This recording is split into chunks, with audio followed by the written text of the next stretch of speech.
On into Wake Up in the Den. Paul Brecht and Zoar Nedd to lead things off today. Our Michael Lasquero will be joining us on this Aloha Monday a little bit later.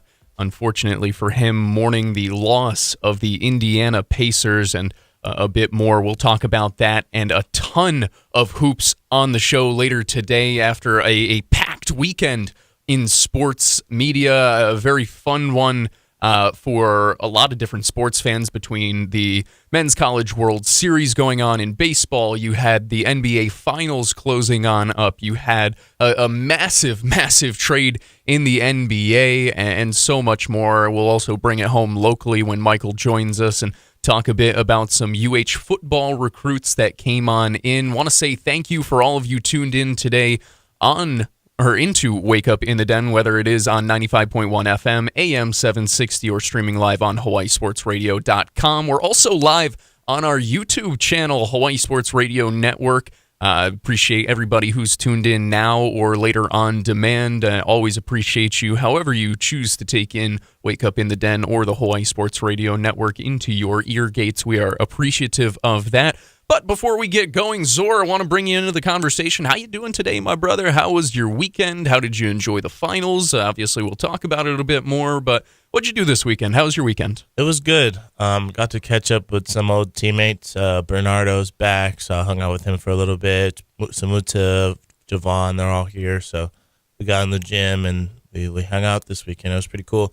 And then the finals, it was a lot to take in. We'll get into it when we do. And then, today I got kids camp and from 9 to 3, so got to lock in, gotta give all my energy to these kids because that's what they deserve. I appreciate you giving us some of your energy before you go do that, because you're right. These the Keiki, they're going to take up pretty much all of it for this week for you, I'm sure. So definitely want to get your thoughts on a few things. You bring up some old friends of Hawaii men's basketball coming back and hanging out. And I guess before we get into the NBA Finals, because I know I have you for such a short amount of time, I wanted to ask you about what you felt about Juan Munoz coming on back and what that addition means for the program going forward as well, and just what it can mean for the guards. I thought it was really good. I think that always, especially in this era of like the transfer portal and, NIL, it's really good to have staff that know what it's like, especially being a part of the program, especially if you're going to bring in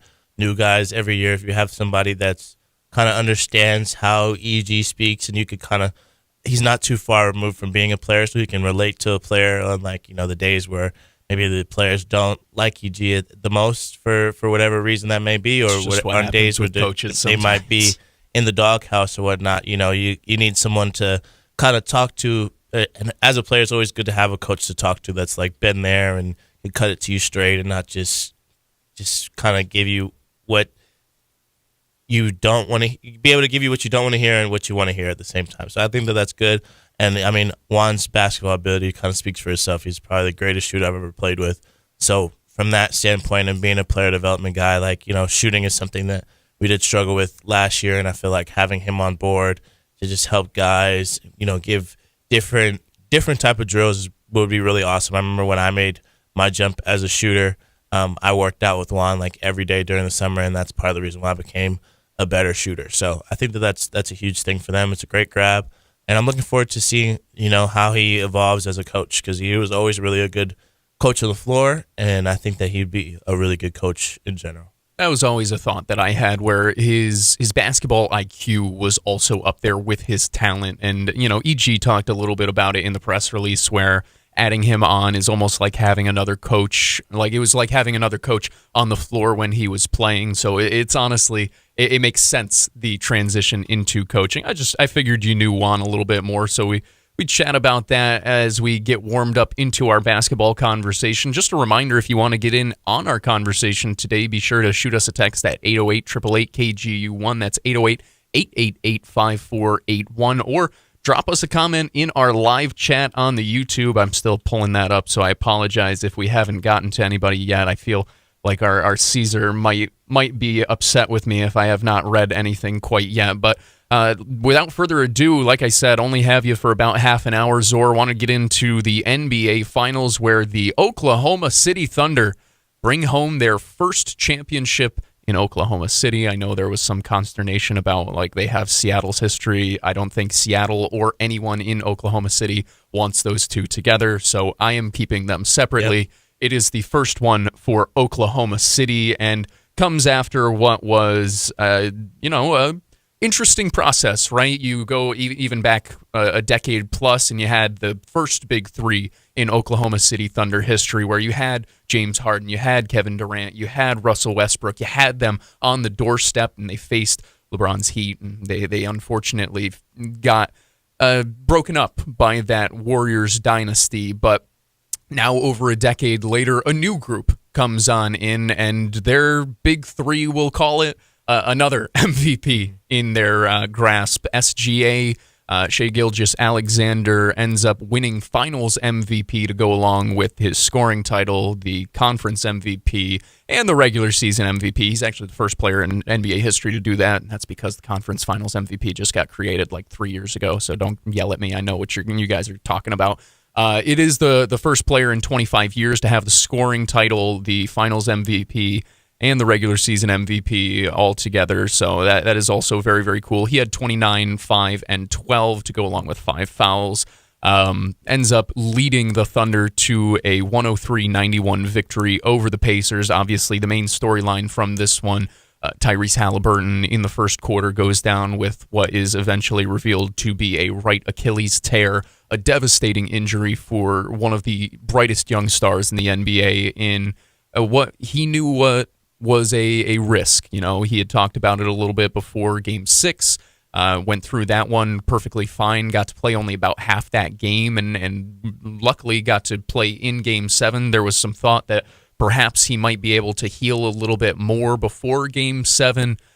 Comes out just on fire. What looked like he was going to have a phenomenal game, was knocking it down from deep like no other, and then just takes one false step, one bad step in the similar area as to which he strained that right calf in Game 5 against the Thunder, and goes down and immediately starts slapping the floor, and it looked pretty bad immediately.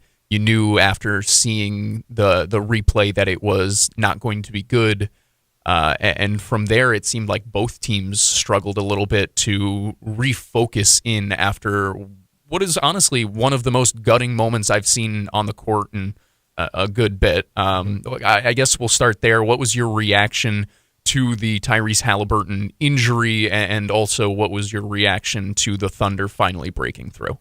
Yeah, I would say that, I mean, I've seen my fair share of Achilles tears in life in general. It's not something that, you'd like to witness every time, but I've had I don't want to say like this, but you had a feeling that this type of thing was on the table when you talk about a calf strain. Like, the two recent people I can remember is Dame when he had the calf strain this year. Or what was it? Blood clot? It was something with so the he calf. had the blood clots, and then he came back and he was playing through a little bit of a strain. And then you also have Jason Tatum, I think, is where you're going to go, right? No, I was going to go to KD. The last time I heard about a calf strain was, the first time I ever heard about a calf strain in general was KD. So, and those two have led to Achilles tear, and it's a sad thing to see because obviously he was having a great game, and it kind of almost puts an asterisk, if you will, about a little bit on this Thunder championship, because you don't know how the game would have went and how the series would have went had Halliburton been healthy the whole time, and I'm sure Michael will get into that when he has time to speak. But I think that that was a big thing. It was just really sad to see, and there was a couple plays before where he kind of did the same type of negative step, false step move after a pump fake, and I was like, oh, I really hope that it stays intact. And I was like, maybe like Game 7, the adrenaline's pumping, like, he's not feeling anything. But, as soon as it happened, I was like, damn, like and he knew, everybody knew. I mean, it's always tough to see the replay where, it pops and every player looks back because, what they say, it feels like someone kicked you. So I think that, that was sad to see, especially for a guy like him and especially for the playoff run that he was having. Like, you don't want it to end that way, and it was looking like right. It sucks because he deserved to end it. Yeah, exactly. And I mean, like, he was having a great game. I mean, literally 2 minutes before he forced the Thunder to call a timeout, he was I think he was probably 3 for 3 in his last 3 shots. So I think that's what hurt a lot more. And you could feel, like you said, that both teams kind of took a little bit of while to kind of get back into the game. And I feel like the Thunder took a little bit more of a while to get into the game because, strangely enough. Yeah. And I feel like, after the first half, I was like, okay, the Pacers might end up winning this just off the mere fact that maybe the Thunder don't have the same edge that they came into the game with. And even when the game started, it felt like the Pacers were going to win the game just because the way the game was flowing. And I don't think they've ever been ahead in the first quarter, barring maybe the last game, if that. But They haven't had really good first quarters, and this was a game where they were on pace to have a better first quarter than the Thunder. So I think that was a huge thing. And then I said this the whole series, I feel like the others stepping up was the key. And I think that in the first half, the others were non-existent. I mean, I had to sit through 10 minutes of Stephen A. screaming in my ear about how somebody else besides Shea needs to show up. And in the second half, you started to see them show up a little bit more. It was great to see another TJ McConnell masterclass. I had friends in group chats telling me that TJ McConnell would be able to survive in both eras, which was great to see. But yeah, I think that, the game ultimately came down to the others, guys like Lou Dort, even stuff that doesn't really show up in the stat sheet necessarily, but, offensive rebounds do. But the game really, to me, it got out of hand when the possession battle started to lean towards the Thunder side. I mean, you see them getting offensive rebounds, you're seeing them getting a lot of turnovers. Now, a lot of those, and I'm sure Michael will talk about this when he gets here, a lot of those were definitely fouls. And that's another thing, the Casey Wallace one where, he grabbed the wrist was crazy. And, a lot of these were fouls. But, I mean, when both teams are playing so aggressive and they have, styles, it's kind of hard as a ref to be in the middle of that and kind of negotiate a Game 7 where it's supposed to be very physical. It's one of those things. So I can't be too mad about that. But I'm happy that the game. I'm not happy the way the game played out in terms of just you never want to see somebody get hurt. No. But I'm happy that the Thunder. If this is one of the few final series that I can recall where I would have been happy if either team won. Because, you love the Cinderella story. Let's say the Cinderella story of the Pacers with just how great their run has been. And then with all the history of the Thunder, you talked about it earlier with the Big Three from a decade plus ago and how they kind of dismantled their whole team and kind of built from the ground up in the draft. And, years ago, people were like, I don't know what the Thunder are going to be irrelevant for a while. And now Sam Presti is probably the biggest genius in the world right now. Is he the best GM in the NBA right now? Potentially.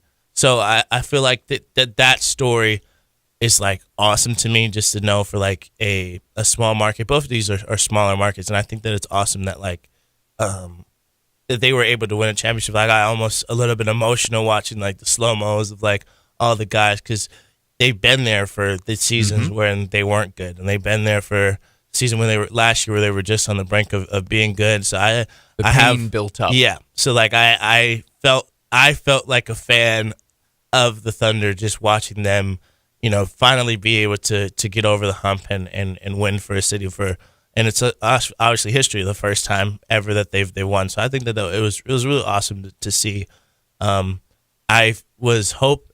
Part of the pettiness in me was hoping that they would kind of lose just because of that bus thing that came out. Same. Just a little bit. Yeah. I don't know who's in charge of when that gets made and who let the person in to get the video, but you gotta don't leak that before the game. Yeah, you what gotta. Are we doing? Somebody's gotta. I get it too, but you can't have that come out because if it does fall flat, you have egg on your face afterwards, and it Is it a normal thing? 100%. It's something that every single team does. I'm sure the Pacers had some buses ready just in case, back in whatever, and it looks a little bit different there. But yeah, that one, it was a little bit weird, a little bit awkward. A really awesome victory for the Thunder and a heartbreaking loss for the Pacers. It creates a lot of questions going forward. Just a couple of other stats before we head to our first break. Jalen Williams, 20 points, 4 rebounds, 4 assists. Chet Holmgren, 18 points, 8 rebounds, 5 blocks. So they're new, quote-unquote, big three stepping up to that level. And to your point before, what you were saying, 21 turnovers by Indiana, just 7 by the Thunder. That possession battle ends up being too much to overcome, especially with the injury to Tyrese Halliburton. And the Thunder win their first ever NBA championship. A very, very fun series back and forth. Like you said, two teams that we both were finding ourselves easily rooting for to bring home their first Larry O'Brien, and it is Oklahoma City who eventually does that. Got to step aside for our first break of the day. When we return, we'll stick with the NBA, get Zor's thoughts on something that we talked about was going to happen. We just didn't know when. Kevin Durant, it's moved over the weekend, and he's going to be in Texas, folks. He's staying in the South. We'll talk about that coming on up on Wake Up in the Den. Stuck in traffic? That sucks. Here's why on the Hawai'i.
Back to more Wake Up in the Den with Paul Brecht and Michael Lasquero on the Hawai'i Sports Radio Network, 95.1 FM and AM 760.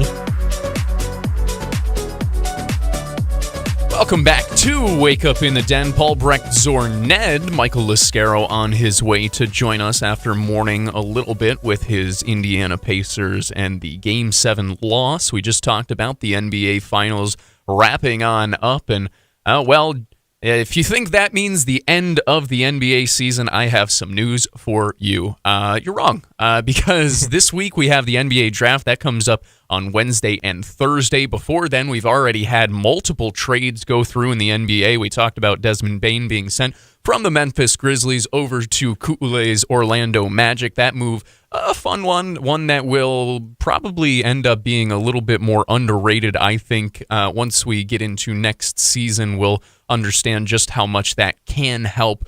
But a big one that we should talk about impacting next season is Kevin Durant. Kevin Durant, obviously, formerly of the Phoenix Suns, had a tumultuous time in Phoenix, I think we can say. Was not necessarily what he had hoped, what everyone in Phoenix had hoped.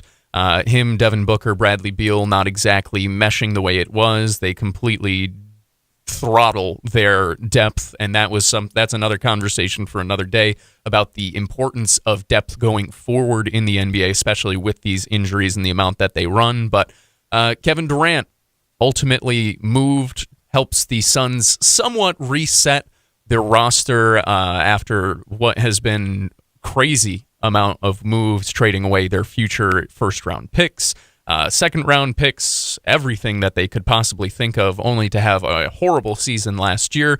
And now Kevin Durant is off with the Houston Rockets. Jalen Green, Dillon Brooks, and picks back to the Suns. And when I say picks, I mean the number 10 overall pick in this week's NBA draft, and then 5 second-round picks. The big quote-unquote piece in that one, also Jalen Green, obviously just 23 years old, somebody who can score the living daylights out of the basketball. Dillon Brooks, somebody who is a quality defender, has had a long time good career. I don't know if I'll go anywhere further than that, but a good solid career across multiple franchises.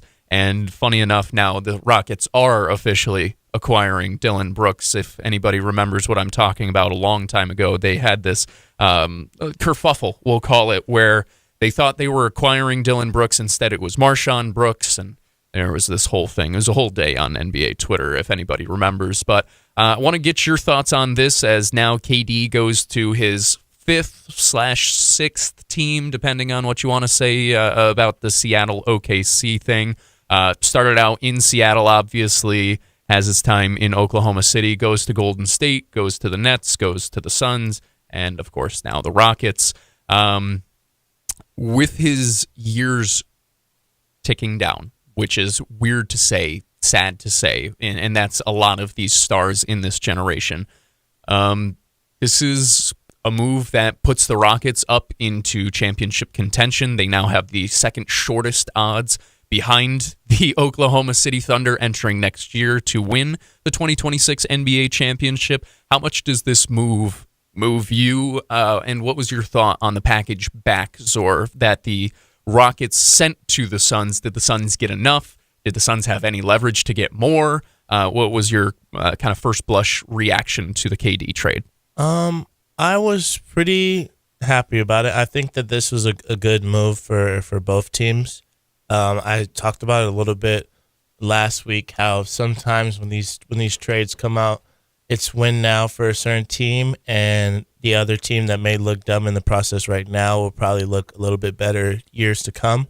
You don't know. I mean, obviously the Suns have not handled things very well recently since probably the Chris Paul trade and a lot of things before that, but I think that the Rockets still need a little bit more in terms of just depth. You see that these recent teams that have won NBA Finals, just going back to last year and this year, there have been teams that run at least 8 to 9 deep, and they have multiple players that can do multiple different things.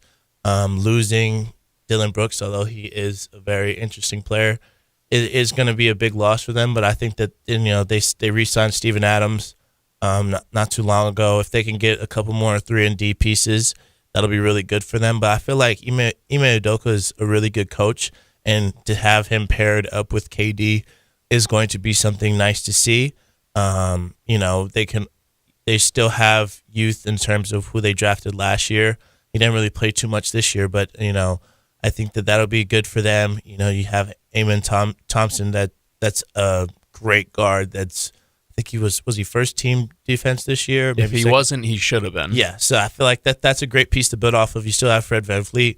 It's a good nucleus. You just need a little bit of a supporting cast around them in terms of just good role players off the bench. The Suns, you maybe we'll see more of the Devin Booker show that we're accustomed to seeing, and maybe Bradley Beal kind of finds his feet, or maybe he doesn't, because Jalen Green is also a high level scorer. I just think the Suns need like a true point guard in terms of Tyus Jones is good. I don't know if he's still under contract with them, but it just seems like the fit wasn't there in terms of coaching and play style, and I feel like Ime Udoka can help that for Kevin Durant, and it'll be really exciting to see. I don't know if I put them as my second favorite to win below the Thunder. That might be a little bit extra to say, but I like the trade. I think that it's very fitting that the very first time we ever hear of Kevin Durant moving teams is him announcing it on like Players Tribune, and now we've gotten to the point where he's finding out on like a New York boardroom fest, over live at in front of Fanatics Fest. in front of audience. I think that was probably the most highlight that I got out of the whole situation. That like Taylor Rooks was the one that broke the news to him, and you got to see his raw reaction.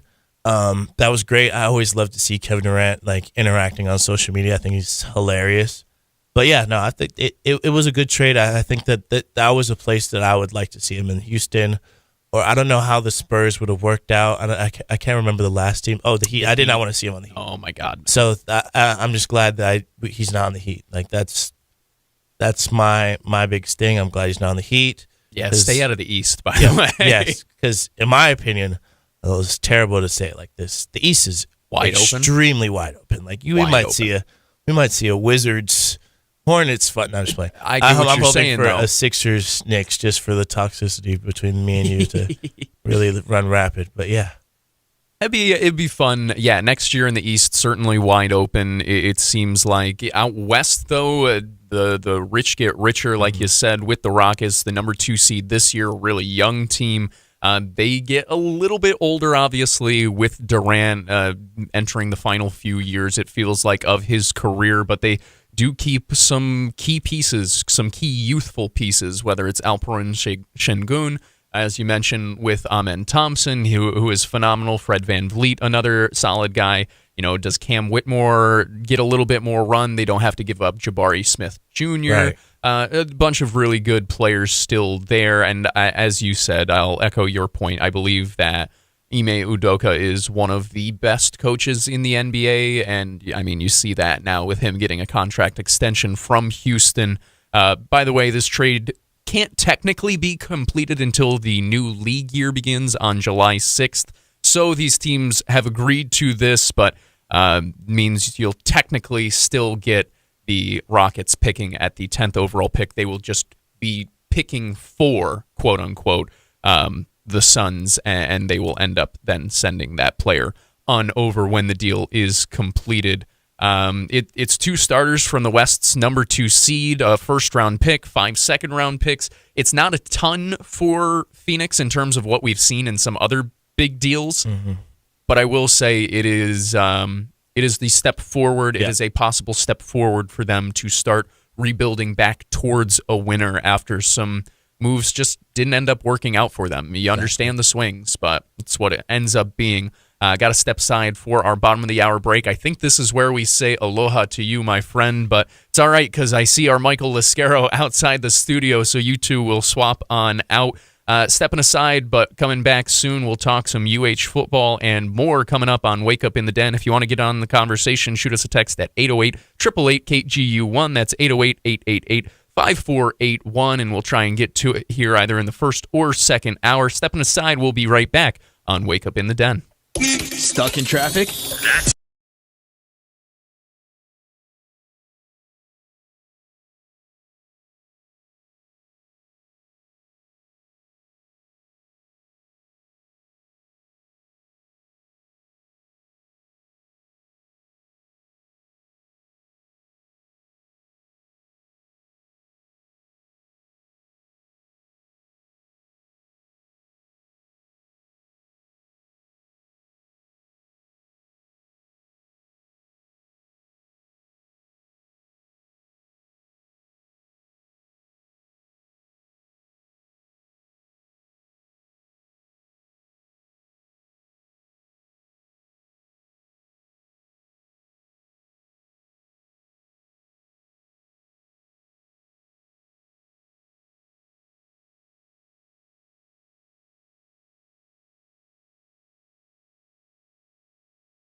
opportunity.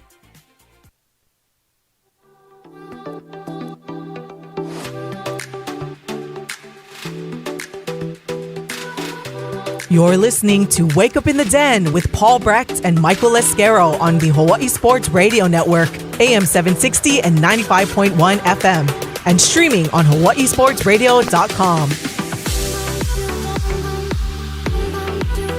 Welcome back to Wake Up in the Den. Paul Brecht, Michael Lasquero. Mahalo to Zoar Nedd for joining me for the first half hour, to talk things basketball in the NBA world. We give our Michael Lasquero a little extra time to mourn his Indiana Pacers. We'll talk about the NBA Finals a bit more in hour number 2.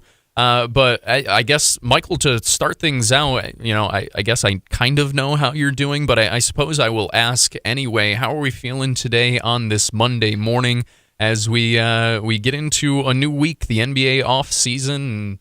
It's still the heart of Hawaii football recruiting season. How are you feeling after the weekend? The sad thing is that I have built up my tolerance to coming in on a Monday all sad. Fair. I already said it last week that if it goes to Game 7, I will probably come to another Monday show sad, and that's what we have today. And understandable. You know what? I think we need to take it up with HR and turn our YouTube show from Monday into a different day, because Mondays aren't doing great for me, and I don't think we have enough viewers on YouTube. I don't think we have the ability for super chat yet for this to be entertaining, where it's beneficial for us. It works out. So maybe we need to move these YouTube chats to a day not Monday. I don't know if we'll be doing that, but we do say thank you to all of our YouTube viewers, listeners. Shout out to Caesar, who did send his aloha to you, said, "Aloha, y'all. Hope Michael is doing okay. So sorry about his team. They were very close yesterday, and then obviously the injury. Pacers will be back, though. The Knicks and the Pacers will be the two teams that will be in the finals next year. Hopefully my Pelicans will face either one of those teams in the next two finals. And then we talk a little bit about the draft. We'll talk about that some more coming up in hour number 2. Want to give you a little bit of extra time to, not discuss the Pacers, not discuss the world that is the NBA, because we had plenty of updates in the recruiting sphere for Hawaii, as Hawaii Rainbow Warrior football gets some new faces over the weekend. It's official visit season, and it seems like every time that the Bows bring in folks to visit the islands, to visit the program, to see all of the inner workings of the Brotherhood, you end up with some new members, some new Rainbow Warriors. That was absolutely the case after this past weekend. 3 new commitments for the University of Hawaii, 2 of them coming from here in the great state of Hawaii, and then, of course, one more, an offensive lineman from Boise, Idaho. Michael, I'll read off their names, and I hope you can give a little more information about them. It starts off with Andrew Price, the offensive tackle from Timberline High School in Idaho, a 6'6", 270-pound, 3-star offensive lineman. Seems like a bruiser, also competes, I believe, in wrestling, can deadlift with the best of them. Tell us a little bit more about Andrew Price, and then, of course, we'll get into Christian Tupuola, and, of course, Vai Fanuaia from Nanakuli, a couple of top 25 recruits in Hawaii. But starting off with Andrew Price, what are the Bows getting in that offensive lineman as we continue to add to the 2026 class? Yeah, well, this is a pretty good haul. I believe he's the 9th-rated player from in the state of Idaho per 247 Sports. So that's kind of a good thing to see. But he's been killing it in some camps. He was the MVP, offensive MVP of a camp earlier this summer. But, the University of Hawaii got a good haul, I think, in this, because I think Andrew Price was only, posted his offer about 2 days before his official visit. But this was a player that I can't, get into the describe of all course. the inner workings of how recruiting works. But this was a player that whoever found him, was doing their work, their homework in terms of watching film, scouting, watching tape, and this is kind of the prototypical, kind of the type of prototypical offensive tackle that the University of Hawaii wants in their offense. Sometimes we think, oh, we just need a big boy out there, but you need a big boy who can move. You need a big boy who can move, and you mentioned he does play multiple sports. I believe I saw a video of him dunking the basketball at like 260 or 270 pounds. So yeah, he's about 6'5", 6'6", or in that 260, 270 range. I think he did put on some muscle or some weight in his previous offseason, but that's the kind of the mold that the University of Hawaii wants in their offense for their book for their tackles, whether it be a left tackle or right tackle. Yes, the heavier set guys, we like the size, but if you're slow and you're getting beat off the edge from star edge rushers, which is a prime position, and obviously when you go against a team with more NIL dollars and revenue money to spend, that's one of the positions they're going to spend, just kind of like the NFL. Yeah. So he's good, and that you think, well, he might be a bit light, and the thing is, yes, he might be light now, but the coaching staff, from what I've been told, likes to have that ability to put on muscle on the player. So Right. With Andrew Price, we got a good one, and shout out to the University of Hawaii, because I know we talk about the Bishop Gorman pipeline, and that's something that can provide us some players, but That's great. we're like, you gotta need to, if you really want to move the needle in terms of recruiting, especially as a mid-major, you have to kind of turn over every stone. You don't want to leave any stones unturned, and you have to be willing to go into areas that some people aren't willing to go into. I'm glad, I think the previous time we talked about recruiting, I think they got a guy from Canada, and it's either I don't know what I know his name. I know his first name. I know his last name. I don't know the order it goes in. So my apologies to Cooper Troy or Troy Cooper. I think it's Cooper Troy. It's Cooper Troy. Okay, at least I said it correctly the first one. Yeah, look at you go. But yeah, he's from Canada. We got the guy from Idaho, and and now I guess that can segue into the next player that I want to talk about, which is in Vai Fanuaia. And Paul, we were introduced. I mean, I know we're not talking about hoops, but.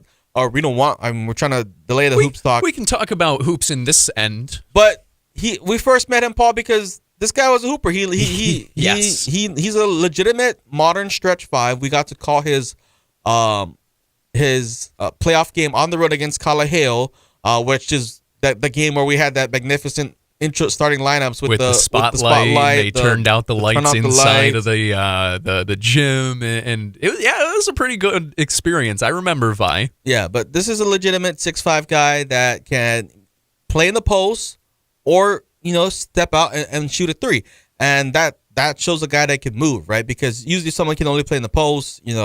They're might be slow on the feet, or if somebody can only shoot from the perimeter, you might think, oh, they're too light, but this guy, I think was listed as a tight end, but the main thing is you just want to get talent, right? And if you're a coaching staff, you want to be able to find the talent and mold them wherever you see fit, right? I know Jonah Laulu, former University of Hawaii defensive lineman, was actually recruited as a tight end before he turned into before they turned him into a defensive lineman, and. I think he transferred to Oklahoma after the Todd Graham years, and I think he may have actually got drafted. But yeah, you just want to get talent, and again, there aren't many like mainland or continents, or I'll just call it mainland schools that will come out and want to go out to Nanakuli, because Vai Fanuaia, he definitely was not a player that was on anybody's radar. So again, shout out to how the University of Hawaii found him in recruiting and watching some film of him.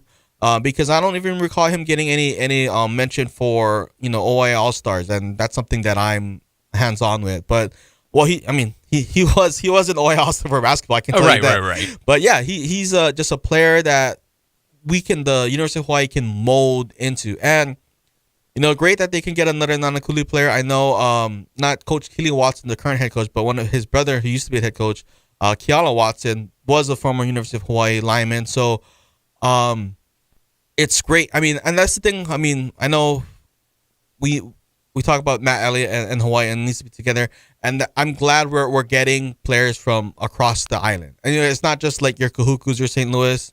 I think last year too we also got a linebacker from Waianae, Kingston Costales. So very, very great for the University of Hawaii to get those two players, because those are two players that we need to. Those are the type of players that we need to go after, right? Because I mean, we could go after the players like Madden Soliai and you can Rhino take your Amor, right? swings I mean, like we can, but honestly, we probably can't get them because we don't have the revenue share money and facilities and whatnot, right? I mean, that was something that I was going to bring up, where if you look at the class of 2026 for the not for the University of Hawaii, but in the state of Hawaii, I mean, the top 10 recruits are almost all locked in. The two, there's the second best recruit in the state in Malachi Lee, who already has a prediction logged for Michigan, and then you have EJ Tapeni. Outside of that, everybody else is already locked up in the top 10 of the state of Hawaii, and it's mostly by those big-time programs, whether it's USC, whether it's Cal, whether it's Florida, UCLA getting in there, and then you finally get into 11, 12, 13, down through there. Then you start to see a little bit more Mountain West fighting for. And these rankings from 10 through like 25 in the state, those can change drastically as this year goes on. So I wouldn't look at like, 22, 24, 25, the University of Hawaii got. I'd be excited. We got some top 25 talents, but I'm excited where these guys are going to develop. Kind of what you're saying, where you look at Avai Fanuaia, who has this athletic body at 6'5", 6'6", 215, 220, that type of strength size. As you mentioned, he moves super well, and he goes along with what is already a pretty fun class. In total, 9 players in the class of 2026 for the high school recruiting for the Rainbow Warriors, a quarterback, a couple of offensive linemen, a couple of DBs, all over the place, but a ton of talent coming in for next year. And we even talk about Christian Sanford Tupuola, who I'm not sure exactly where the University of Hawaii sees him. This is also a player that I think tweeted about his offer maybe like 2 months ago. So I think he's if I can recall, it was after a great conversation with Coach Chef. So shout out to Coach Chef going to Kahuku. Coach Chef is not really a local guy, so shout out to Coach Chef. Can be an intimidating place to go. Yeah, but Christian, he's last year he was a quarterback. Like, he started the year as a quarterback. An insane thing. But I think this year they're gonna kind of feature him as a wide receiver in Kahuku's offense. I've got to see some clips of him in the National Guard Pylon tournament or league. And I mean, that's something you love to see, right? Someone that has skills, someone that's willing to step up as a quarterback. He is planning to take a 2-year church mission with the Church of Jesus Christ of Latter-day Saints. So expect him to maybe 2028, but 2028, hopefully we have a new stadium. I was going to say, that means he gets to play at the new Aloha Stadium, and then 2 years of a mission, sometimes that means you get to work on your body a little bit too during that time, or you continue on. That'd be fun. Yeah, but he does have a frame for him to put on muscle where it's not like where you're just like short and stocky and you can't run as fast anymore. So great get for the University of Hawaii. Because I think they're gonna go into a dead period pretty soon. So you like to see that, hey, we locked down some talent. Now we can kind of focus on the upcoming season, and then we'll keep tabs on a couple of players as the season goes on. So maybe we can increase to that signing day class on early signing day in early December, because I think last year too, I think people were saying the signing class wasn't as big. So hopefully we can find some players that are going to be risers, maybe some players locally in the state that are going to be some risers that we want to take a flyer on or give a chance to, or maybe we find a prospect that's from Samoa or New Zealand, just something like that. So a great get for the University of Hawaii. it's looking like we're finally getting players that can help us in multiple ways. And it's like, there's sometimes you might find a player that can only help you for a specific role. But I feel like with these players that we got commitments for over the weekend, the University of Hawaii can use these players in more than one way. And if it doesn't work out here, hey, maybe we can put you here. And I want to give a shout out to, I think it was Iosefa Latuli. We got to see him as a quarterback for Kaimuki. We also got to see him play basketball as a postman. You want to talk about an athlete? That guy is an athlete. So I guess he's gonna be molded by Coach Reinbold over at the defensive line, the defensive tackle position. So and that's the kind of players like you want. College coaches want. Yes. It's kind of like baseball. Where like some players might think that they're just a shortstop, right? And then all of a sudden you are a second baseman, right fielder. Well, you kind of limit yourselves, right? Like especially in recruiting, right? If you're dead set on being this position, I don't know if I want you for that. But it's kind of like Tim Tebow, right? When Tim Tebow got drafted, it's like, hey, maybe you could be a tight end, or fullback, and no, I want to be quarterback. And sometimes you can make that decision, and he did beat the Jets. Yeah, listen, trust. I remember. He also was a Jet for a good sake. Personal punt protector. Personal punt protector. Oh my goodness. Shout out Tim Tebow. Shout out to the newest additions to the Rainbow Warrior recruiting class. As I mentioned before, up to 9 players from high school class of 2026 now for the Rainbow Warriors before early signing day. Got to step aside for our last break of the first hour. When we return, we'll talk a little bit about some baseball as Coach Les Murakami getting honors this morning. We'll tell you more about that when we return on Wake Up in the Den.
Back to more Wake Up in the Den with Paul Brecht and Michael Lasquero on the Hawaii Sports Radio Network, 95.1 FM and AM 760.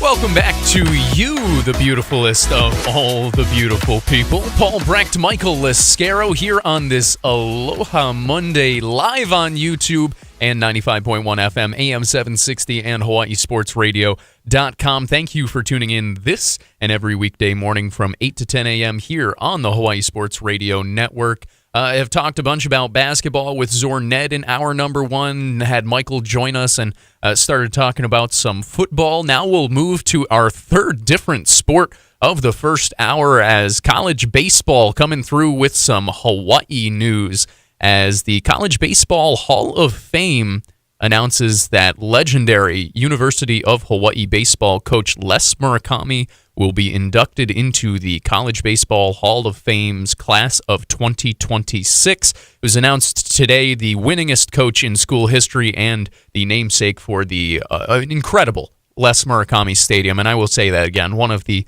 best venues, stadiums, anything you want to say in the Western region. Guy who it's named after now going into the College Baseball Hall of Fame, helped build the program up from nothing into what was a national powerhouse over a 30-year coaching career, finished with a record of 1,079, 570 losses and just 4 ties.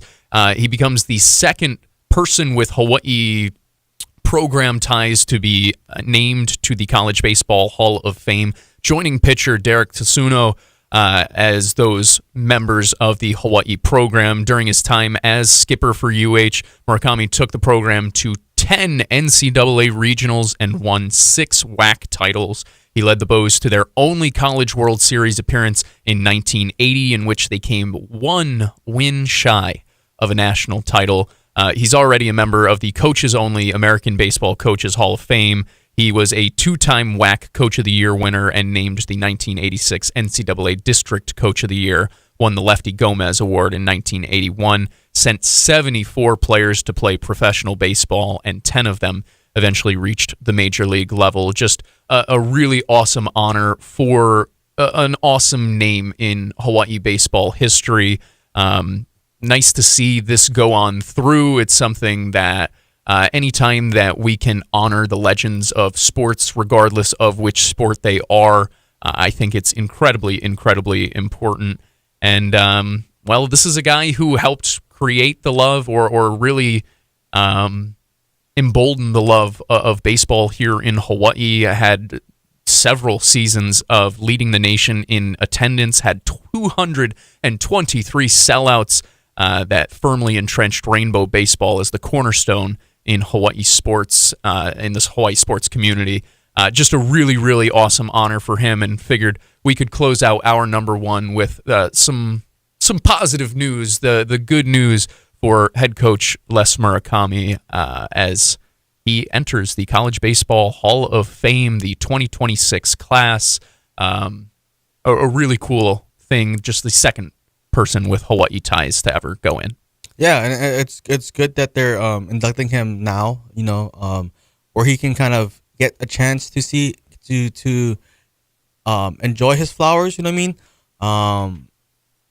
And not like where it's post where he's not with us anymore. And I know we're gonna talk about the NBA finals in like the next hour, so I'm kind of getting sad again. But I get that.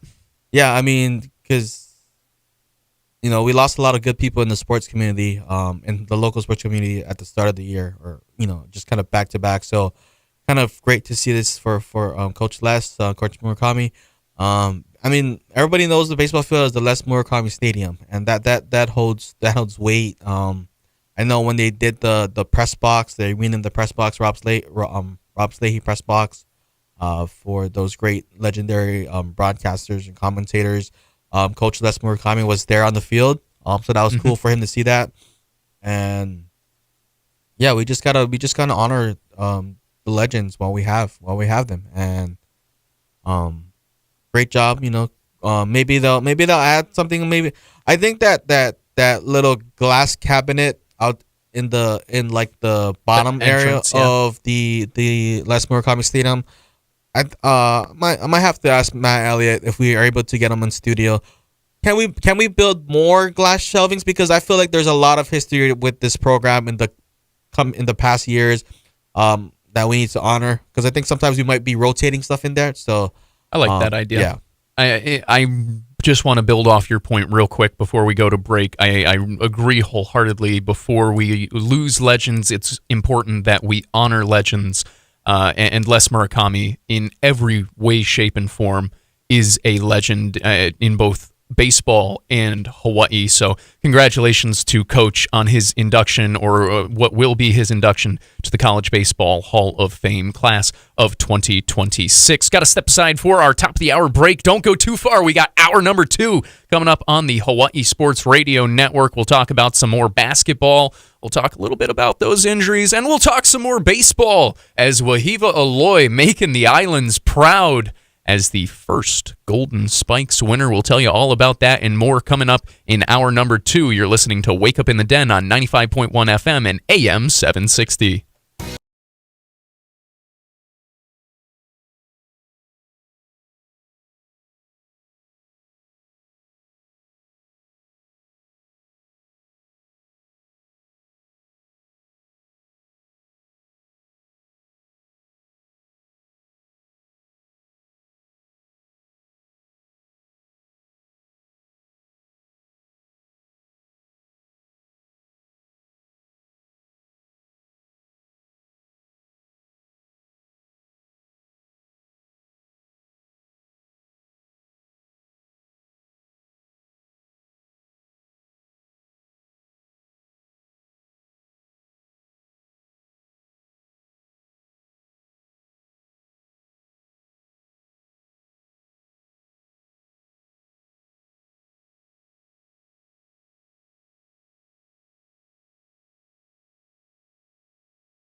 Back to more Wake Up in the Den with Paul Brecht and Michael Lasquero on the Hawaii Sports Radio Network, 95.1 FM and AM 760.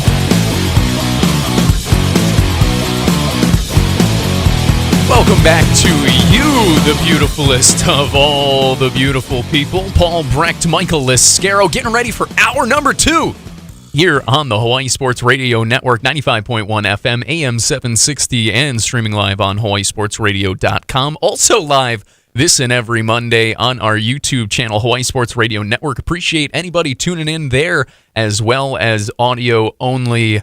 We love you all just the same. All of you, the beautifulest of all the beautiful people, just for taking in what we have to say today and every weekday morning from 8 to 10 a.m. Sending the best to our Ku'ule Angbayani, who's currently enjoying my, I'll call it the motherland, right? I come from German roots. She's off in Germany now as she's enjoying her 3-week vacation, well-deserved.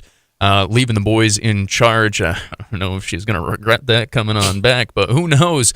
But like I said before, Paul Brecht, Michael Lasquero here on 95.1 FM, AM 760, and hawaiisportsradio.com.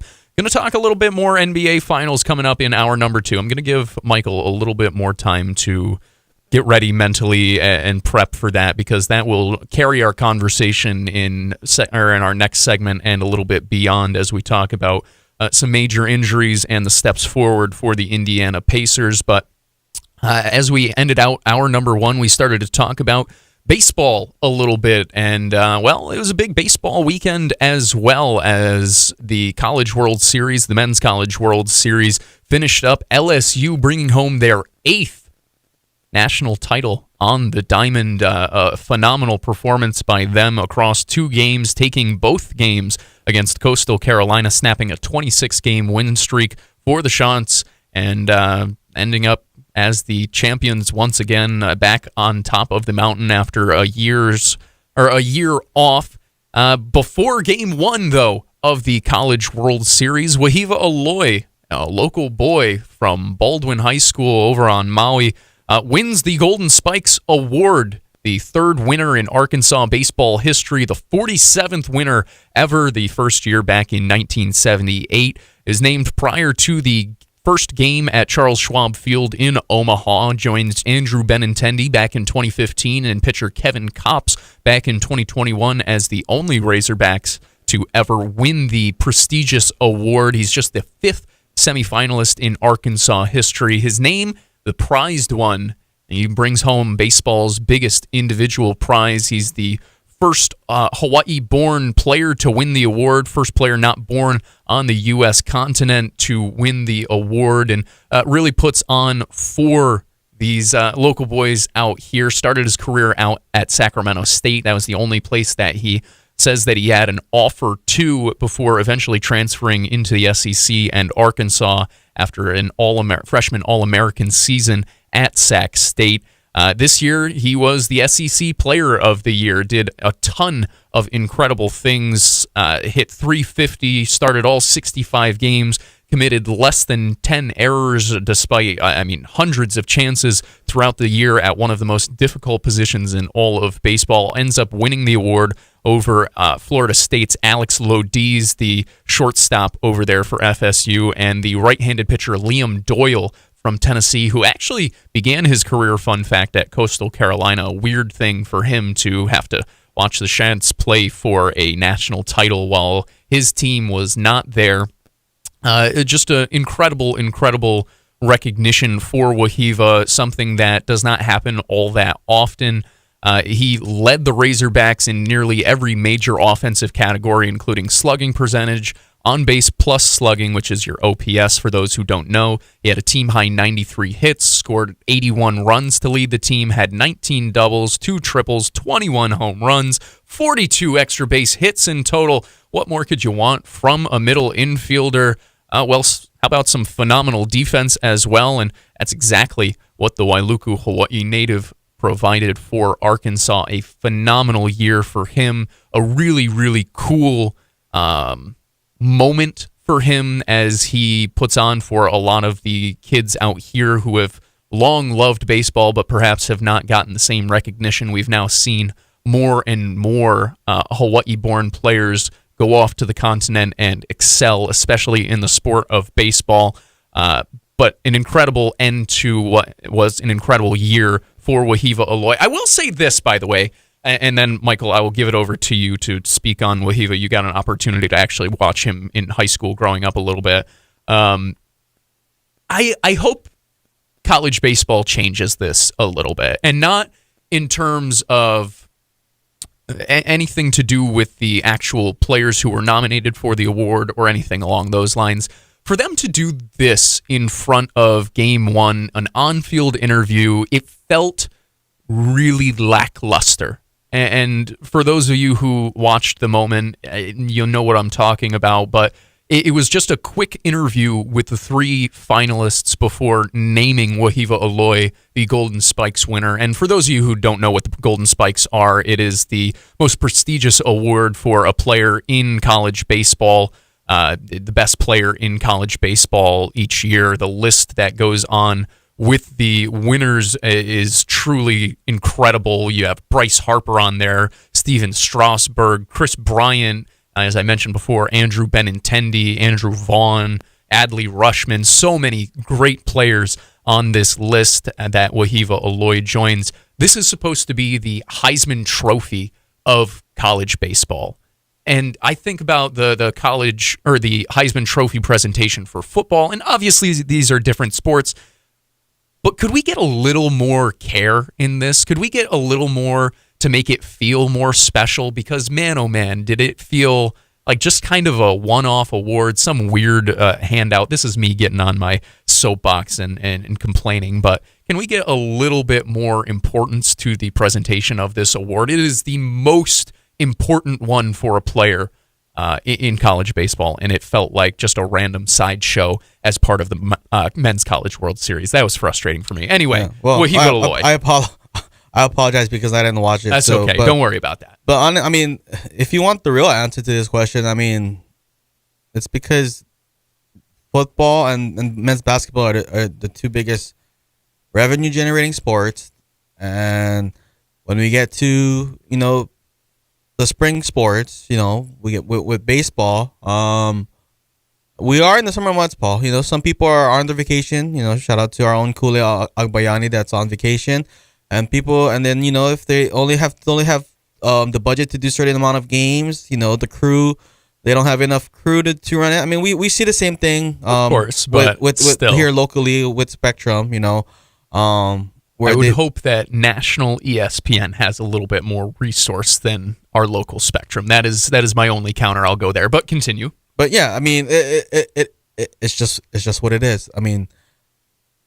And honestly, I was for me as like a casual, I'm probably not as tuned in. No, not a lot of people are tuned in, and that's the money. The money makes the world go round. Maybe they gotta find a sponsorship for it, but yeah, that's just kind of how it goes. But that's our little soapbox about the presentation. But shout out to Wehiwa Kapahulehua Aloy, get his full name. I know we had that little chat last night, like, oh, is he all Hawaiian or is there in there? Like, I'm pretty sure he's full Hawaiian. Full Hawaiian. But yeah, this is, I don't think you listed all the stats and, his slugging percentage, Razorbacks, but this is a great award. Like you said, it's almost like the Heisman of college baseball. But this is a great award for a player that stuck with it when there's very much moments in his career where he could have not stuck with it, right? I mean, again, a lot of it probably goes testament to his family. His dad, Jamie Aloy, was a infielder for the University of Hawaii in the early 2000s. So he had someone definitely in his corner that got through the process. You mentioned he started at Sac State. I think he said that Sac State was his only offer. Well, that's because this guy had 2 of his high school years wiped out to COVID, right? He graduated. He's from the 2022 graduating class. So 2020, I think baseball teams only had like 1 week of regular season before COVID shut things down, and then 2021, Hawaii, we have more tighter restrictions. So he didn't have a junior season here locally at Baldwin High School, the Baldwin Bears.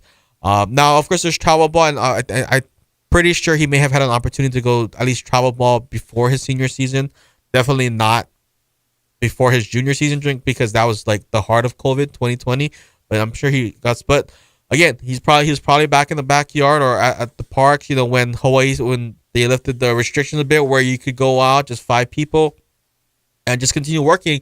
It's great. I think we also need to give some credit to his brother Kohio.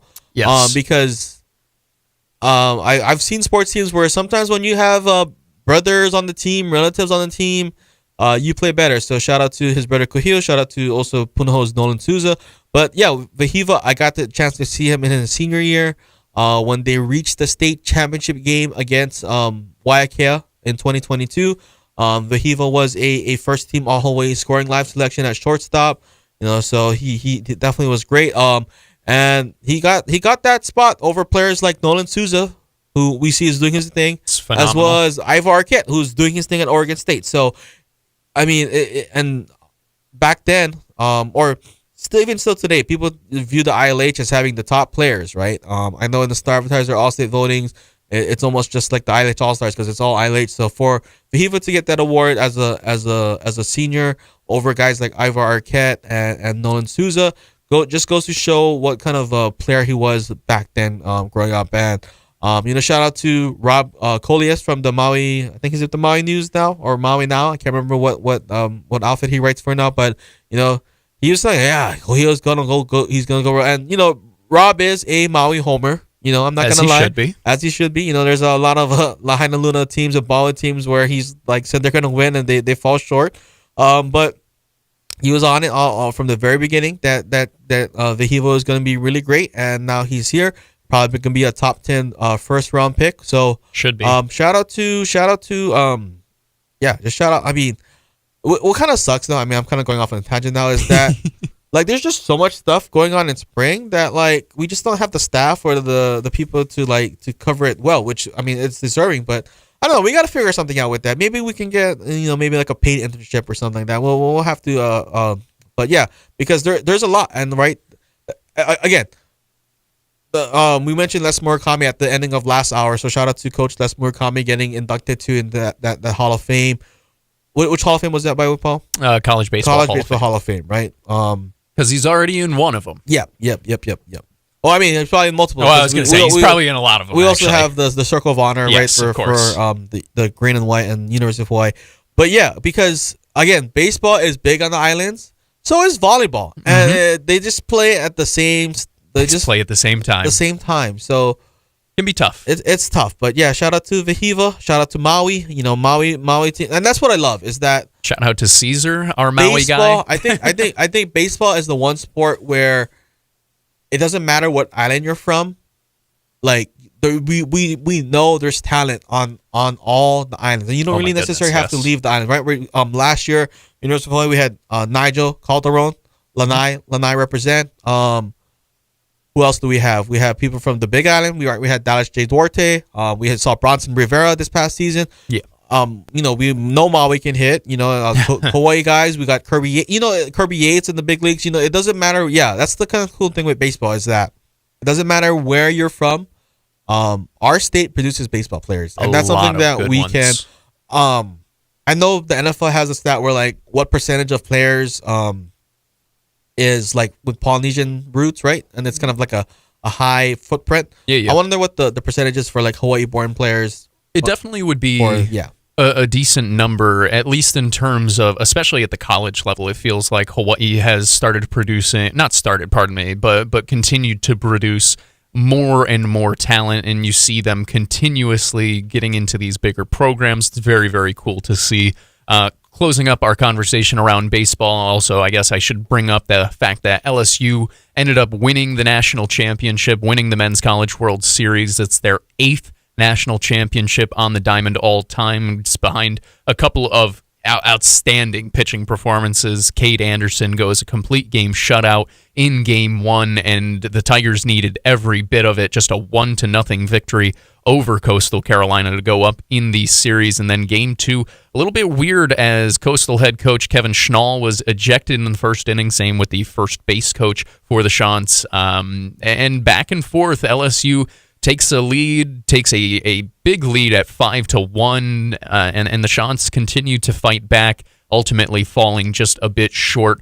5-3 your final as LSU brings home the championship, their 8th in program history. That'll wrap up our baseball conversation and send us to our first break of this second hour, and it leads us back to the basketball court, and we'll get some therapy for our Michael Lasquero after the Indiana Pacers fall in Game 7 to the Oklahoma City Thunder. All that and more coming up next on Wake Up in the Den, 95.1 FM and AM 760.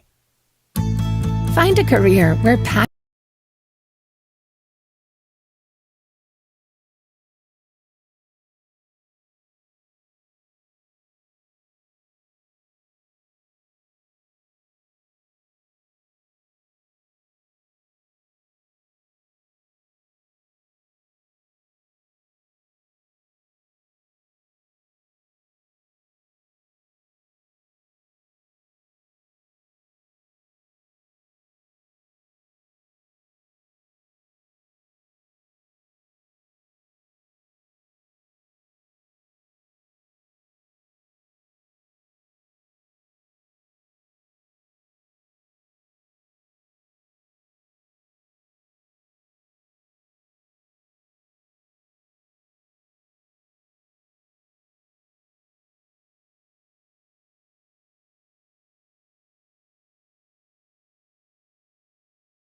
Back to more Wake Up in the Den with Paul Brecht and Michael Lasquero on the Hawaii Sports Radio Network, 95.1 FM and AM 760.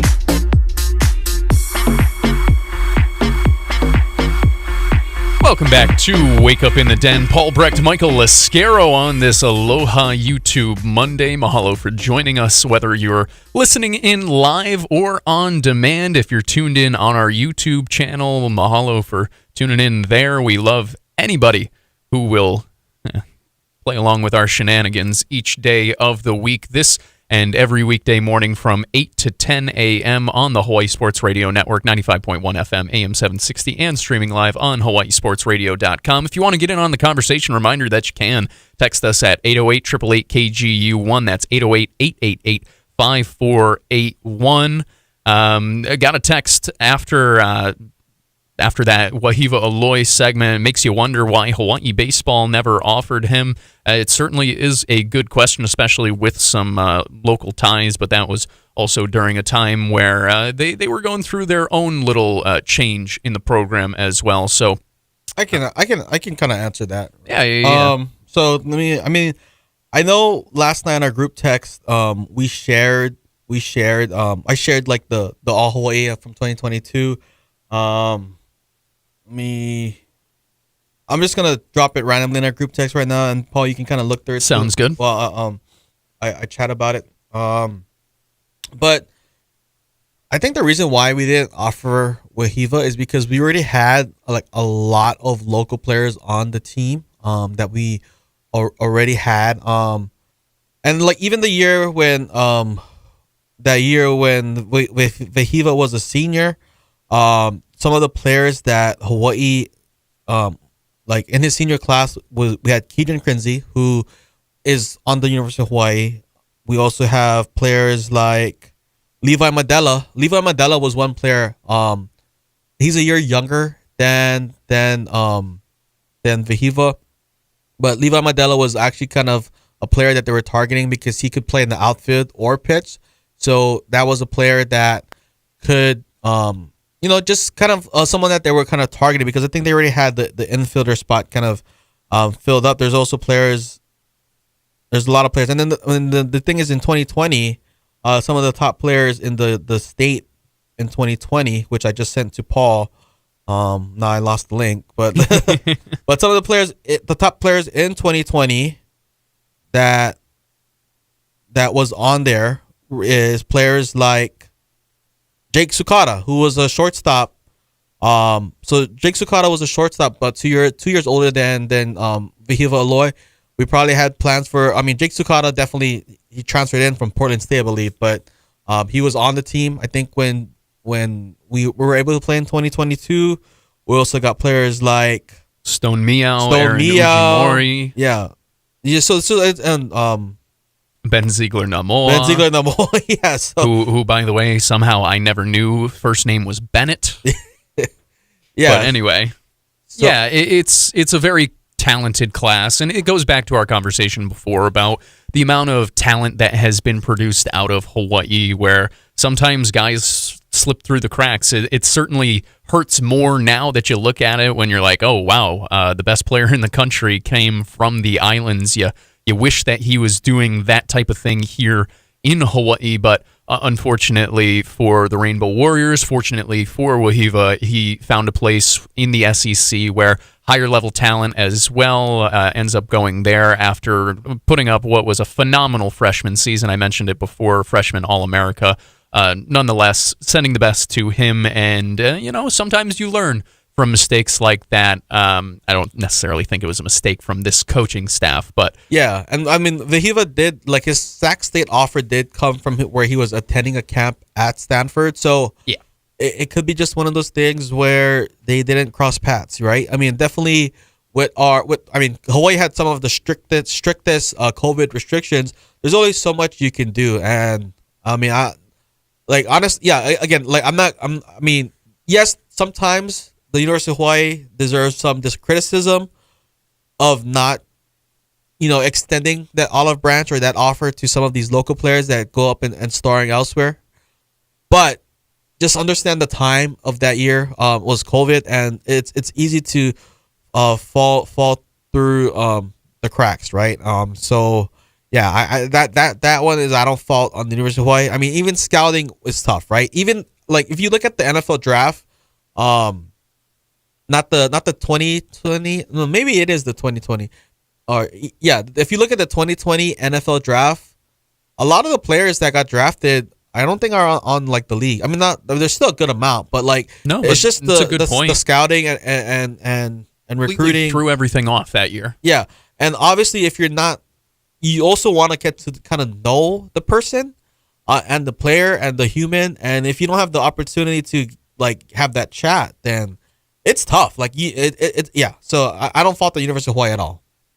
It's tough. You wish that he would have been a Rainbow Warrior, but you do appreciate that he was so good and is so good that now he can continue to represent the islands as he continues on into his professional career. As we mentioned before, he is very likely going to be a top 15 pick in this July's MLB draft.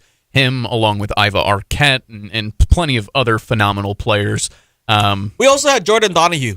This is also true. There's also Jordan Donahue transferred from. Like, Jordan Donahue went to Oregon State his freshman year, and then he transferred to University of Hawaii and was pretty much our shortstop for 4 years. 4 years. So yeah, that's just kind of how it works, right? Like you don't want to get a player that has to ride the pine. Like it's just unfair to the player to have them like be the backup shortstop. Right, that's tough too, especially because we see like he got and this we're talking about Wehiwa Aloy right now. He got the opportunity to play right away at Sacramento State. He got the freshman opportunity. of the year. Right, he's the freshman of the year, freshman All-America. A big reason why he was able to parlay that into an SEC spot going forward. It's cool the fact that he got to play with his brother Kuhio Aloy, so that goes along with a whole bunch of other things. Michael, somehow we have escaped talking about the Indiana Pacers and the NBA Finals in this segment. Is this the time for our bottom of the hour break? Yeah, it's somehow we have gotten there. We snuck there without getting any basketball conversation in. So, luckily for you, we're only going to have one segment to discuss that today. But that segment is coming on up, so get yourself mentally prepared as we to the texter. Get back to the NBA as the Pacers fell in Game 7 of the Finals, and our Michael Lasquero, unfortunately, comes in on a Monday very disappointed once again. We'll talk about that coming up on the other side of this break. I promise you that. But yes, thank you so much to our texter and anyone who wants to get in on the conversation. Once again, 808-888-KGU1. That's 808-888-5481. You guys love to bring up really good talking points, and Michael and I, we love to talk about any of them. It's basketball next, though. Coming up on Wake Up in the Den. Don't go too far. You're listening to 95.1 FM and AM 760. Dial Electric Supply is Hawaii's premier.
You're listening to Wake Up in the Den with Paul Brecht and Michael Lasquero on the Hawaii Sports Radio Network, AM 760 and 95.1 FM, and streaming on hawaiisportsradio.com. Welcome back to you, the beautifulest of all the beautiful people. Paul Brecht, Michael Lasquero, talking a ton of baseball today, strangely enough.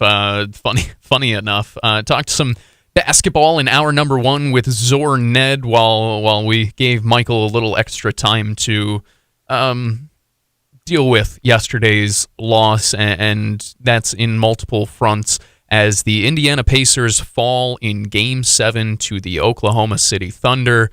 A tough loss after what was an incredible, and I truly mean an incredible series, 103-91, your final as the Thunder clinch their first championship in history. We talked a bit about OKC's side in hour number one. Now I want to get to Indiana's side a little bit. And Michael, feel free to use this as your therapy. Feel free to use this as a waxing poetic about this Indiana team. Whatever you want to do with it, I am totally fine to follow your lead. But I'll start out with the question like this. Just talk about this season as a whole, or this postseason as a whole. You and I had joked about it. You joked it's almost like a toxic relationship the past 2 months. But nonetheless, I mean, realistically, 24 minutes away from an NBA championship after losing your superstar. This team, and I know that moral victories don't mean anything, but this team, one of the most fun to watch in basketball, an incredibly fun group. As it comes to an end, take us kind of through your thoughts.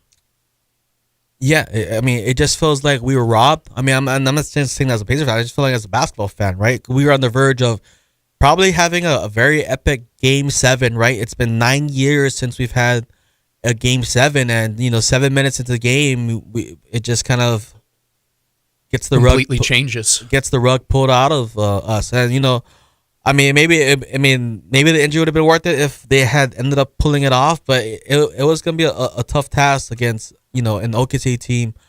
I'm not gonna get into the fouls. I know Pacers fan base on Twitter and some of the play-by-play people there. It's just kind of a mess right now because people are frustrated in many ways. A lot of fans our Pacers fans are kind of pointing to Game 4 where Scott Foster, the extender. I was going to say extended the series, and Rick Carl did give a lot of glowing words, and I think most coaches won't say it publicly, but the general sense is that Scott Foster is one of the better officials. He does have the most finals experience officiating the game, but he didn't officiate this game, and which is kind of strange because you kind of get two players. I mean, I'm not gonna talk about the officiating as much, but it's just they don't have the experience, right? You think you kind of want your most experienced guys on the floor, but yeah, the Pacers did have a 1-point lead heading into halftime,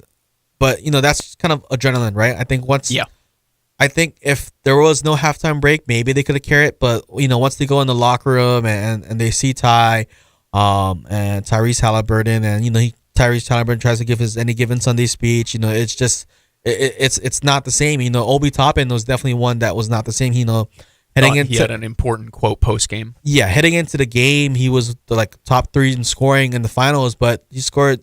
He unironically was a finals MVP candidate in my mind, like a dark horse, a long shot one. But if the Pacers won this series, I think you could point to multiple games that Obi completely changed off the bench. So yeah, he looked completely different. Yeah, Obi. I mean, he scored 0 points. I mean, he feels like it was his fault. Kind of that survivor's guilt where he probably could have taken a shot. But Ludor was closing out on him. Ludor, I don't want to talk about him anymore. I'm just gonna say the 6'5" linebacker from Montreal. Where the 6'5" linebacker from Montreal was closing on him, but he kicked it out to Tyrese, and Tyrese gets hurt. So Obi wasn't the same. He was just looking to dribble handoff the entire game. Maybe took a few shots that didn't go in. But he felt like he injured Tyrese, and that kind of sucks to hear. The point in the game where it kind of shifted on his head is that stretch in the third quarter where I think the OKC hit like 3 threes. Yep. The first being was that where the 6'5" linebacker from Montreal just tossed up a grenade, just tossed up a moon ball with the shot clock winding down, and it was off the screen, like we don't know where it was, and it just drops.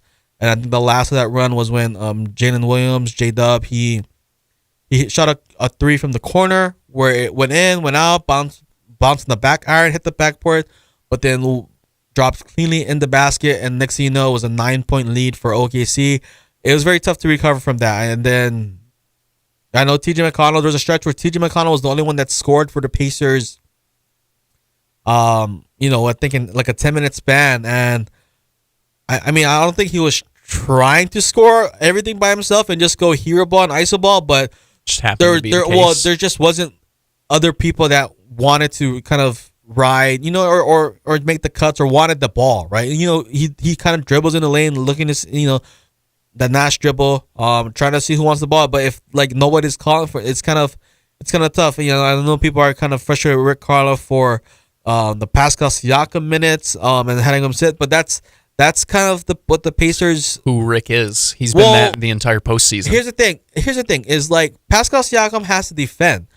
Andrew Nembhard has to defend. Like these guys are expending a lot of energy on the defensive end, and you also expect them to score and the pace that they're gonna have to give them rest. And the thing too is that the Pacers don't do it's hard to adjust your game plan in the game when you lose your player who the game plan revolves around. Now, if Tyrese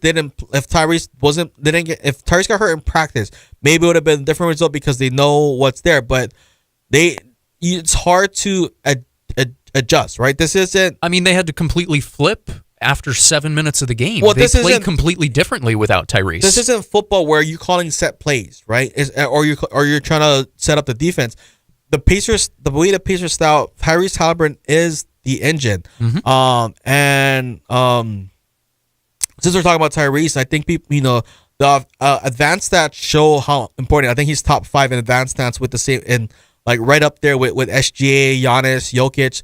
And I think the public discourse over, or the public perception over Tyrese Halliburton, it just kind of sucks. And that's kind of why I went the route I went with Les Murakami earlier in the show, where you kind of have to just appreciate these players, because, I mean, after Game 5 where he was playing hurt, I mean, I know our own Kule Agbayani says, "Oh, Tyrese Halliburton not a superstar," but like, what do you expect from the guy where he's hurt, right? He's playing through it. Well, that's he still got 7 too. assists, 6 rebounds, and then after the game, I think Stephen A. Smith slipped up. It was like, "Well, I'm glad he's hurt, right? Oh, I'm glad there's a reason, right?" And then we get to Game 6, we get people thinking, "Oh, is he really hurt?" Like, it's just that those type of conversations are always so ridiculous to me. Like, maybe we'll make one tongue in cheek from time to time, but guys don't just make up being hurt, especially at this level with that case, right, in the NBA Finals. It was not something that should have legitimately been talked about as, is he really hurt? Like, and that was my thought as well as soon as he went down, was like, man, I hope all you guys are happy. The ones who are like, oh, is he faking it? I don't want to say I hope you're happy. I just want to say I hope you regret. I hope you feel some bit of remorse and regret, because, again, some people are saying, well, I mean, it was a lose-lose, because if he didn't play, like, oh, he's soft. Oh, he's soft. Yep, that's the conversation. We saw the conversation with Jay Cutler in the playoff game, but it's Game 7. If you have a chance to win a championship, and that's what, I mean, I think Bill Simmons said in the podcast last night, where it's like, this might be the first playoffs where the team that gets remembered, you remember it for the runner-up. And I think that, I mean, maybe they'll have an America's team kind of thing. I do think those were some tough scenes watching the Pacers walk to the locker room. Especially, I mean, TJ McConnell. I mean, shout out to TJ McConnell. He fought and he gave it all. And definitely the Thunder, they started blitzing him. He did have 7 turnovers. So I mean, yes, people that were saying, "Oh, why didn't he have more minutes in Game 5?" It's like, this is why, because TJ, you can't put he's everything. Good in spurt. That's something you've said though. Yeah. Is he's good in spurts. You can't put everything on TJ, because it's. There's a reason he's still 6 feet. He's a backup point guard purposefully. That was undrafted. That played 4 years of college. But just seeing TJ, shout out to mommy McConnell, where he's shooing the cameraman away from following him. And then there's also that scene where he kind of Reggie Miller was in the hallways, greeting teammates, and like that TJ McConnell that was crying and hugging his mom and Reggie Miller. That wasn't 33-year-old 10-year veteran TJ McConnell. That was the high school kid that lost his state championship, like as his dad was saying, and that was just that's just gut-wrenching. Aaron Nesmith falling out. He knew it too. It's the 3rd time he fought out in this series. He kicked the chair. That was the first time I've ever seen someone actually throw I don't want to say tantrum, but just reacted that way, because I think for me, I think that's when the moment where I knew it was over, when Aaron Nesmith was fouled out, because we've seen him explode for how many they've threes. done insane things so before. It was that moment when I realized it was over, because the Pacers they're fighting. They would not let go of the rope. They and brought that's back the thing. 22 points to 10 points. That's the thing, is they would not let go of the rope throughout this entire postseason, and I think that's why they became so easy to root for, right? And this is a very, very fun team. I like the point by Simmons where this is a postseason where you very much so will remember the guys who fell just short almost as much as those champions. And you and I talked a little bit about this. What's unfortunate for Indiana is this feels like one of the biggest injuries maybe ever in a game of this magnitude. We've talked about NBA Finals before. We've talked about Super Bowls before, and this is something, you sit back and you remember the Kevin Durant and the Klay Thompson going down in back-to-back games in the 2019 Finals. You sit here, you think about Dre Greenlaw tearing his Achilles running out on the for the first half of the Super Bowl a couple of years ago. The only thing I could think of in Knicks history that was even close to this was Patrick Ewing tearing his Achilles in the Eastern Conference Finals in 1999, and it's still not there. So, like I said, a crushing one for the Pacers. You understand the emotions that come from it afterwards. What was, an all-time postseason run in so many different ways, especially for Haliburton. It was gutting to see him go down, and it raises a question, right? That's 3 different Achilles tears in this postseason. We've seen the discourse now all over social media about how much these guys run, the Pacers especially, a team that runs. And it brings up a point more in my mind about the depth, right? Where, maybe I'm sitting here thinking about the Knicks moving on from Tom Thibodeau. Perhaps that really is the right decision, seeing the way that these players, they have to play through 82-game seasons. They're running more distance-wise, miles-wise than they ever have been. And sometimes with competitors, you have to protect them from themselves. I would echo your point, Michael, where there was no choice in this situation for Haliburton. He was always going to give it a shot because you don't know the next opportunity that you're going to get to have these types of moments in your career. You don't know if you're ever going to get back. So these are the types of moments that you have to go through. You have to give it a shot.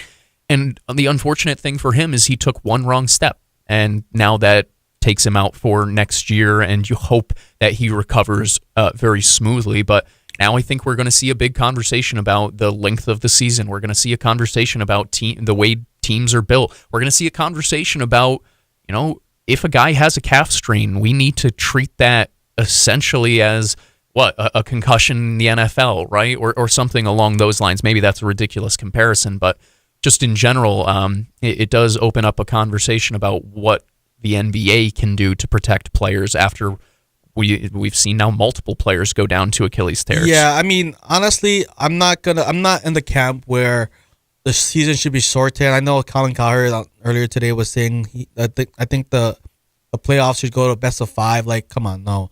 There is a number. So I'll say this about Dame Lillard is that Dame Lillard rushed to get on the court. Yes. Of course that's because he wanted to beat the Pacers, because the Pacers have been beating them in the in-season tournament, in the postseason. He wanted to battle against the Pacers. I understand that.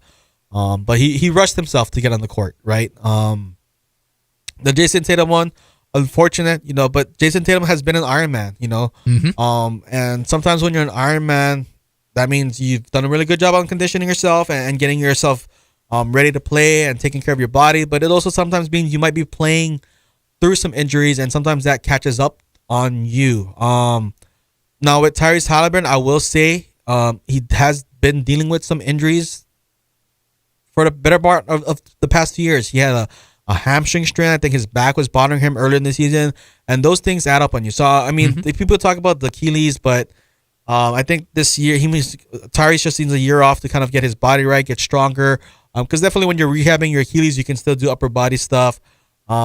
But the Pacers did lose James Wiseman the first game of the year to Achilles, as well as backup center Isaiah Jackson, right? So yeah, if you're wondering why we have Thomas Bryant and Tony Bradley out there, it's because we lost the 2 centers that we were hoping to be backups to Miles Turner there. But yeah, I don't believe in shortening the season. I think one thing that needs to have a very valid conversation though is the floor.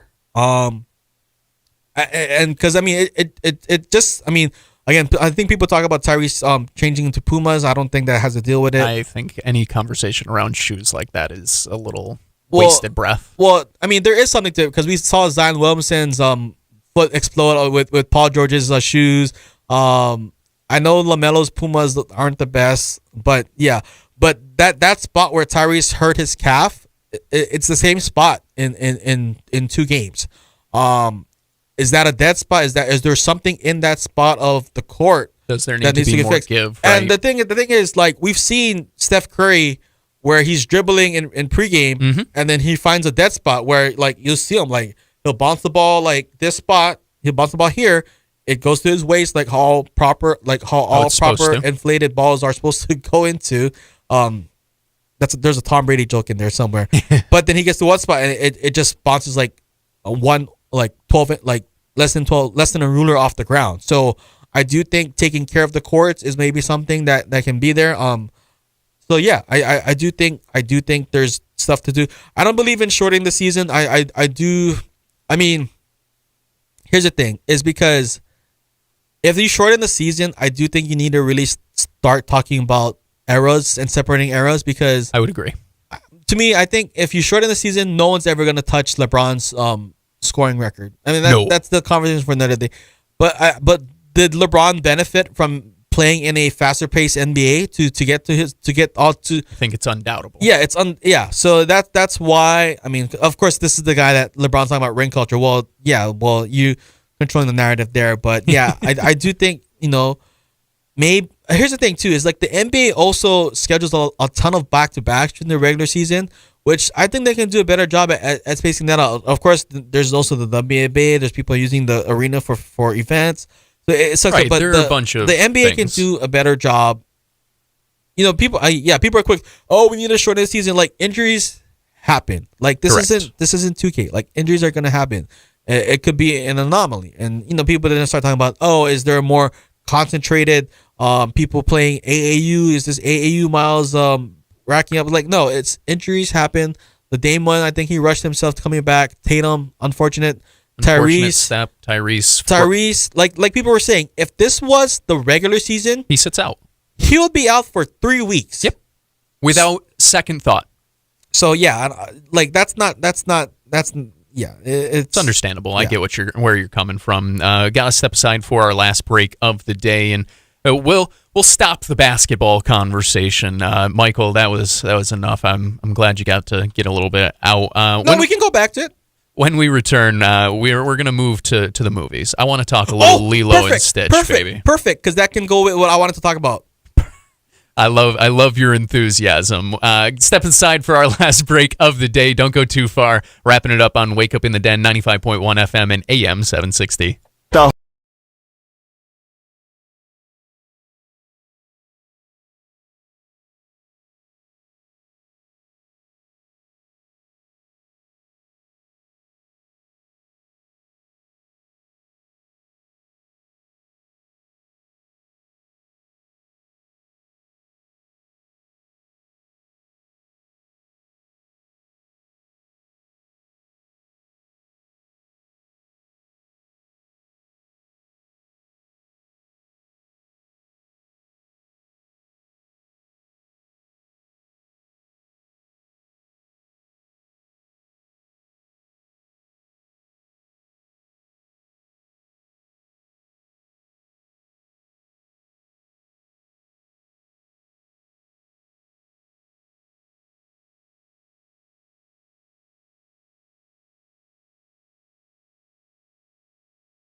With Paul Brecht and Michael Lasquero on the Hawai'i Sports Radio Network, AM 760 and 95.1 FM, and streaming on hawaiisportsradio.com.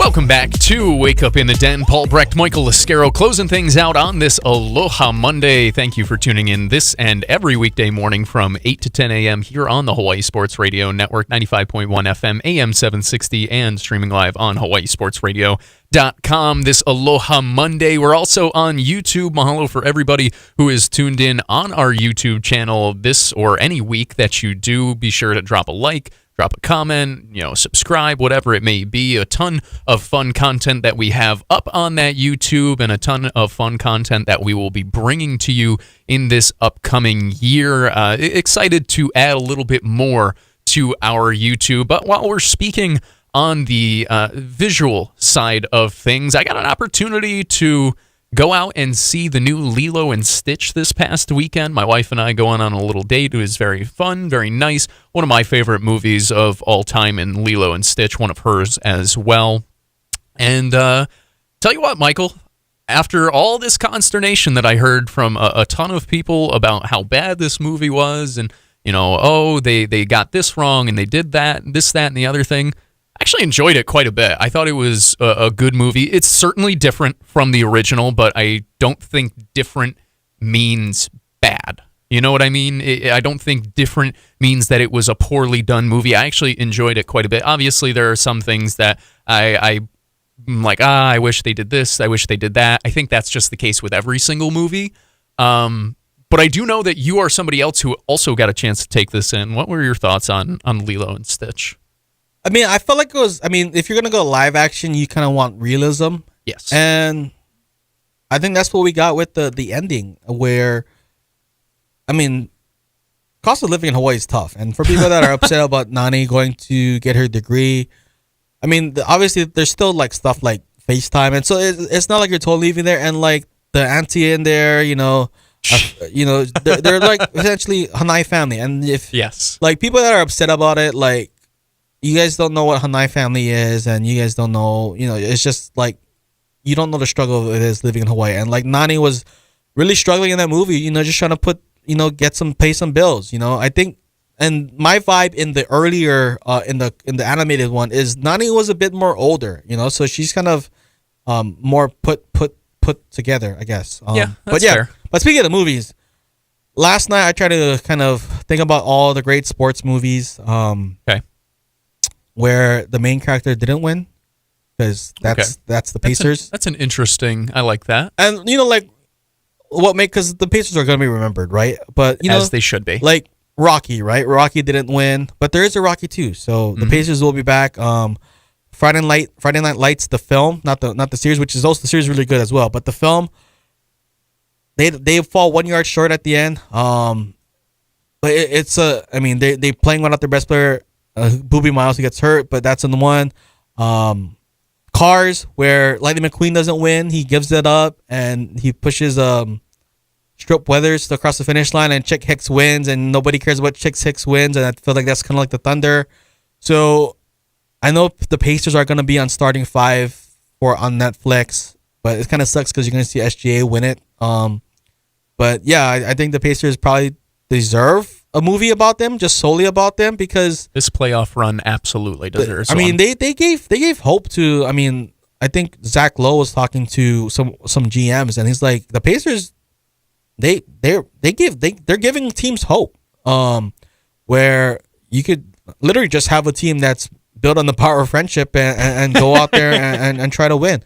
So yeah, it's just the story isn't finished, the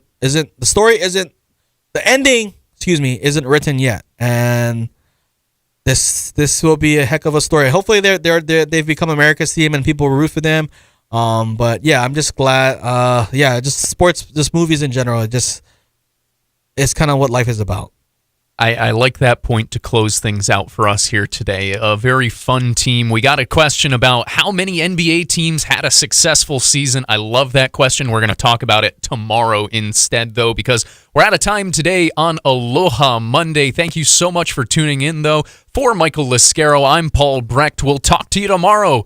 Talk to you later. Bye!